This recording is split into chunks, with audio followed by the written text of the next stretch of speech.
Good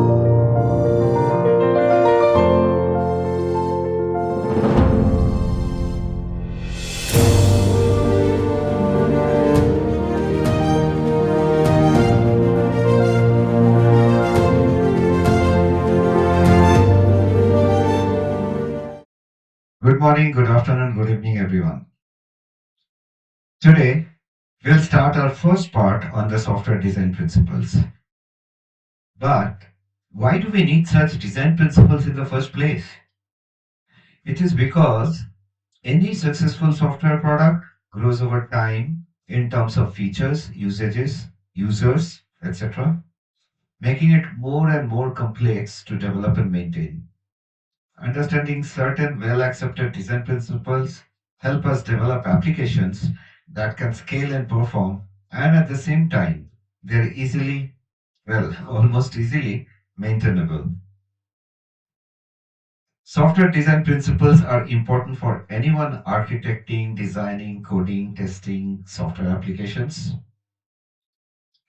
If we don't learn and apply these principles, the results can have serious consequences, like completely failed project, a very buggy software, a very difficult to maintain software, and almost every time these result in throwing away the bad code and rewrite the entire software from scratch, which means bad code, arising out of not applying these principles as a direct impact on the cost. So here we go, starting with polymorphism. As you know, polymorphism, simply put, it's the ability for an object to exhibit different behaviors, or more clearly, to have the same methods to perform different tasks. We'll now go through different types of polymorphism. Christopher Strachey used the term ad hoc polymorphism to refer to polymorphic functions that can be applied to arguments of different types, but that behave differently depending on the type of the argument to which they are applied. If you have been programming for some time, then chances are that you have used it many times through function overloading and operator overloading. In the first example, just by passing different parameters of different types, we can use the foo function to behave differently, and thus we can say that foo is a polymorphic function. In the second example, the plus sign, which would otherwise be used to add numbers, as we know, is used to concatenate two strings. The behavior of the plus sign is thus said to be polymorphic. We can too overload any operator of our choice for the classes we create too. In the example, the item class holds many properties for a food delivery order item, though I have shown only one property, price, here. See how we overloaded the plus operator to get the total price from multiple items. Next is parametric polymorphism. Let's start with an example. Here we have two generic lists where the generic parameters are an int and a string respectively. The code data type list is able to handle different types seamlessly when using its add function. Parametric polymorphism allows a function or a data type to be written generically so that it can handle values uniformly without depending on their type. Parametric polymorphism is a way to make a language more expressive while still maintaining full static type safety. In the second example, there is only one function, a generic one, which is capable to swap values of two input variables irrespective of their data type. A nice and classic example of polymorphism. We can also achieve polymorphism through subtyping. It is also called inclusion polymorphism. We have two classes here, cat and dog, both of which inherit from the pet class. Both of them implement the abstract method dog in their own way. Now look at the let's here method. The polymorphism springs into action when we pass a cat or a dog, which gets upcasted to pet, and thus the talk method behaves differently for the two instances of the pet classes. Finally, we have coercion polymorphism. If you have never heard about it, well, don't worry, it's nothing but good old casting. Compiler allows us to explicitly cast one data type to another, and in some cases, it itself does the casting implicitly. However, I'm personally not very convinced that we can call it polymorphism, but that's another debate. Next topic is encapsulation. However, we won't dwell on what is encapsulation as you already know the basic idea. Rather, we'll emphasize on the principle encapsulate everything if possible. Let's have a look at this code, a rather deceptively simple code. What the code does is to find out the total price of an order, adding the individual line item prices, and then applying a tax which is country specific. What is wrong with this code? Logically, nothing wrong. This code executes perfectly. It is also not a difficult to understand code. Then the problem lies in the switch section. Have a close look at that. This part of the code, the switch section, violates the single responsibility principle, which we'll learn about in more detail in our next class. Just to tell you briefly now, the get order total method is not only getting the total value of the order, but it is also possessing intimate information about the country specific tax values. Just close your eyes and then I'll tell you the method name, get order total. Would you ever imagine that it is not only calculating total, but also knows about different countries and the taxes levied in those countries? When we use the word encapsulation, we tend to think in terms of data, hiding the data when it is not needed to be private. What about the logic? Even logic needs to be encapsulated in the right places. Why unnecessarily scatter them everywhere? So, what can be done? One option is to encapsulate at function level. Here, the tax calculation is now encapsulated within a method, which of course has a correct and meaningful name, get tax rate. The get order total, on the other hand, is performing exactly what its name implies, nothing more or nothing less. In many, whereas most cases, the tax calculation is not so simple. First of all, we don't want to hard code the country specific tax values in the code. Secondly, we should be able to include more countries in the future without having any significant impact on the rest of the system. When the tax related logic becomes complex, we take it out from a single function implementation and encapsulate all the logic in a class or component of its own to do the correct justice. And your code may look like this. Inside the get US tax rate or the get in tax rate functions, we may have code that fetches the latest tax rates from other external web services or even a tax configuration file. Moreover, to add another country, we shall have to add another function like get FR tax rate for France without disturbing the rest of the code. Here is a quick test for you. There is an employee class with salary and bonus as public properties. Well, that may not be a good idea though, but let's accept it for now for the sake of this example. Now, total salary is calculated as salary plus bonus. And you need to write a method for that, get total salary. Question is, where would you place get total salary method? In the employee class or in the payroll class? Think about it. One immediate thought is put it inside employee because this method operates on two pieces of data, salary and bonus, both of which are inside the employee class. So it makes sense to keep get total salary method there itself, right? But what if the get total salary is not so simple? What if it also includes attendance, government taxes, advances, etc.? Things will become complex and may contain data that is a way beyond what is held inside the employee class alone. In that case, it's a better idea to create and keep it in a payroll class with an instance of the employee passed as a parameter, thus encapsulating the entire logic inside another class. And thus the principle encapsulate everything if possible. The next principle we are going to learn about is favor composition over inheritance. But before that, let's have a quick look at different types of inheritance as a recap. Adaptive inheritance involves using a subclass to change pre-existing properties and methods of a parent class.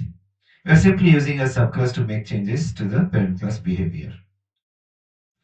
The other one, extensibility inheritance, involves adding new properties and methods to support new functionality not found in the parent class. In this case, you are extending the interface of the parent class. Both of the two types are pretty innocent ones. What could be pitfalls in inheritance? Let's see. In this example, both the dog and fish classes inherit from the pet class. The pet class dictates an abstract method walk, and the poor fish will have to implement it for no reason.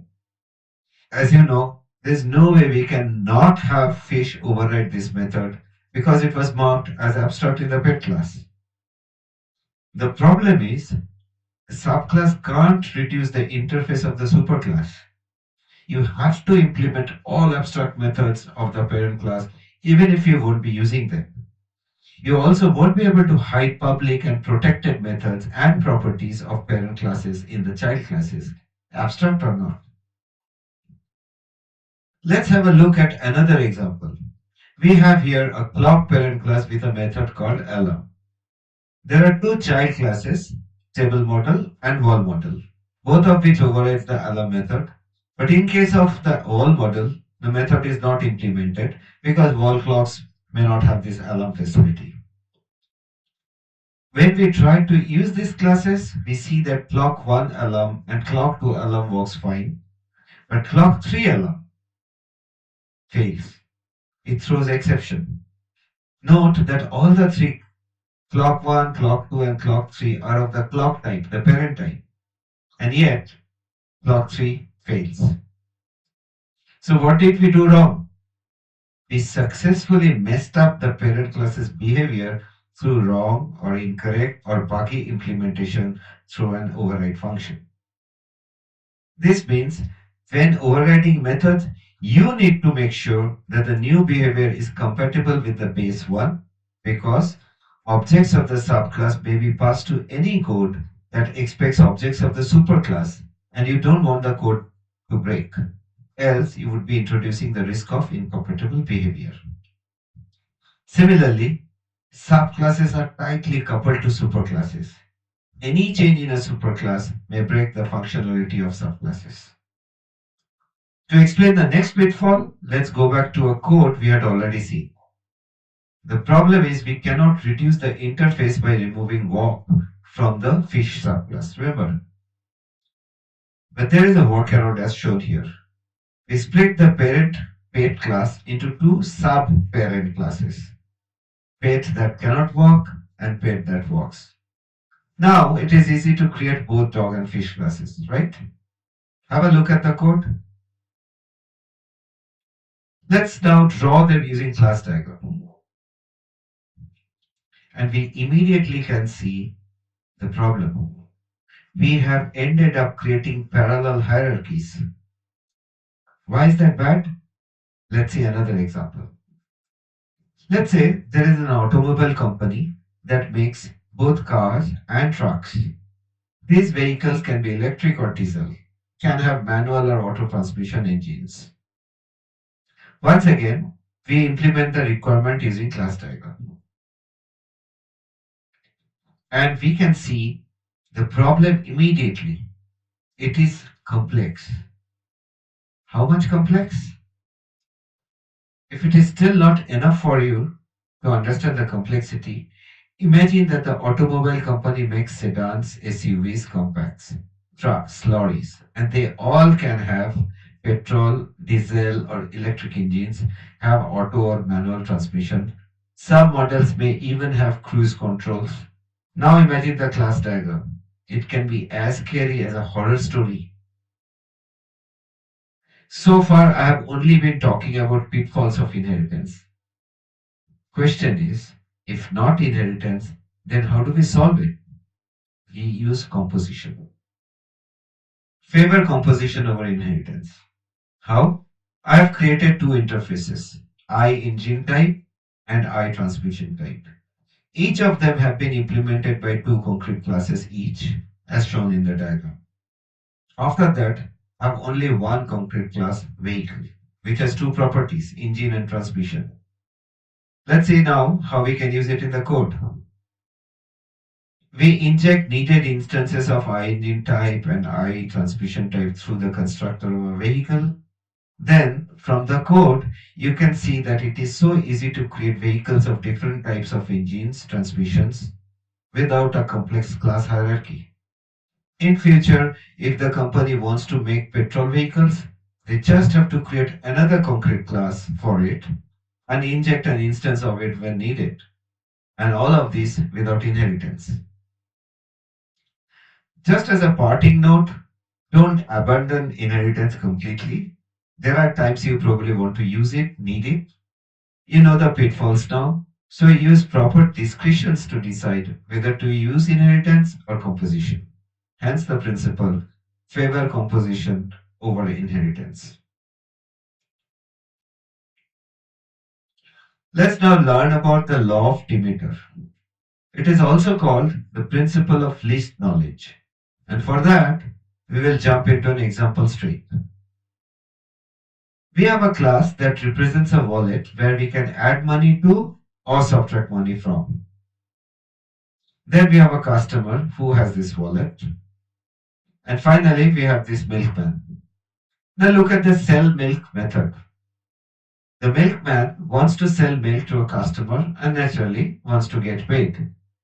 The code works, but has some serious concerns. The milkman knows that the customer has a wallet. The milkman himself takes the money out of the wallet. Imagine this in real life. If the wallet does not have money, milkman can't get paid, even if the customer is capable of paying through other means like mobile payments. The serious privacy security issue here is that the milkman may take out more money. There is no inherent control, so customer cannot stop it. How do we tackle these concerns? Let's make a few changes. The wallet remains the same. We introduce make payment method in the customer class, just like in the real world. It is the customer who makes the payment. And then change the sell milk method in the milkman class. See how it is asking the customer to make the payment, just as in real world. Let's revisit our earlier concerns and see if we have solved them or not. The milkman now does not know about customer's wallet. Neither does he care about where money is coming from. He is much too happy to receive payment through wallet or not. The customer does not worry about the privacy security of his wallet anymore. And the customer can make payment through mobile payments as well. So, what is the law of Demeter? Law of Demeter, or the principle of least knowledge, is a design principle for developing software through loose coupling. Each unit should have only limited knowledge about other units. Each unit should only talk to its immediate friends, and they don't talk to friends of friends. In other words, a method of an object should invoke only the methods of the following kinds of objects: itself, its parameters if they are objects, any object it creates or instantiates and their methods, and its direct component objects. So this example, customer.wallet.subtract money, it's a big no. Next, coming up, grasp and solid principles. Please do subscribe, like, share if you're benefiting from these sessions. Thank you.